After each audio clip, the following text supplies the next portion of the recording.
Well, it's Miah and Katie, your peer coaches for Guide Track. We wanted to do something a little bit different this week and create a video explaining our most recent conservation event about pollinators.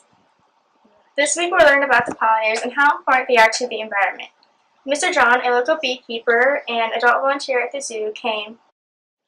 We got to participate in helping extract the honey, we got to help peel it off of the honeycomb, and then we actually got to spin it in the centrifuge, which helps fling the honey off of the honeycomb.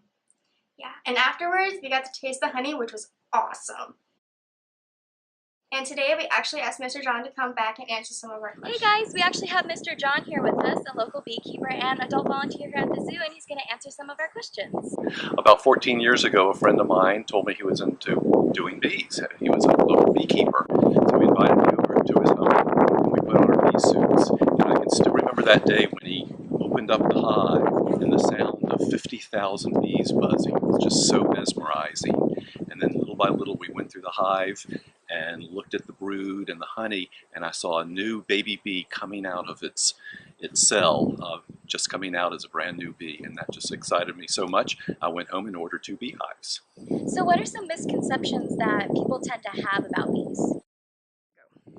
I think probably the biggest misconception is the nature of their stinging. Bees are actually very calm insects. They will not really sting you unless you're really a threat to the hive. Part of that is because they die when they sting, so I think inherently they know that they would not be of any good to as a resource to the hive if they were to sting, unless it was really necessary to the hive. I often stand in front of my hive with 300 or 400 or 500 bees flying around. They will land on me, walk around on me, and very, very seldom will they ever sting me.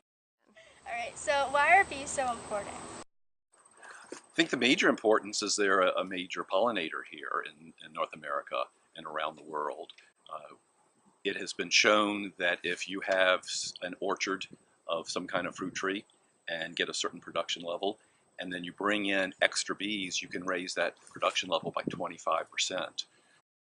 So we have a lot of our foods are dependent on honeybees in specific, and also with the native bees. So that's probably the most important, is incredible pollinators. What can we do to help protect the pollinators? Main thing is reduce your use of insecticides in your garden. It actually seems to be that there's more of an overuse of insecticides in a domestic backyard garden than actually in agriculture. So that's a big one. Another thing is, a simple thing is, real often during the springtime a hive will swarm. That's how it reproduces itself. And know about that and know that they're not going to harm you, and call a beekeeper to catch that swarm instead of killing it.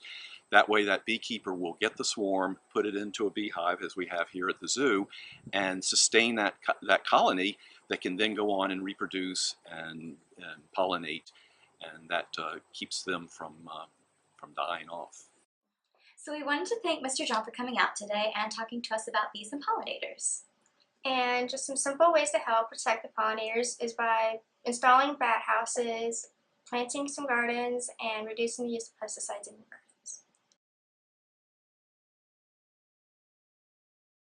All right, 1, 2, 3.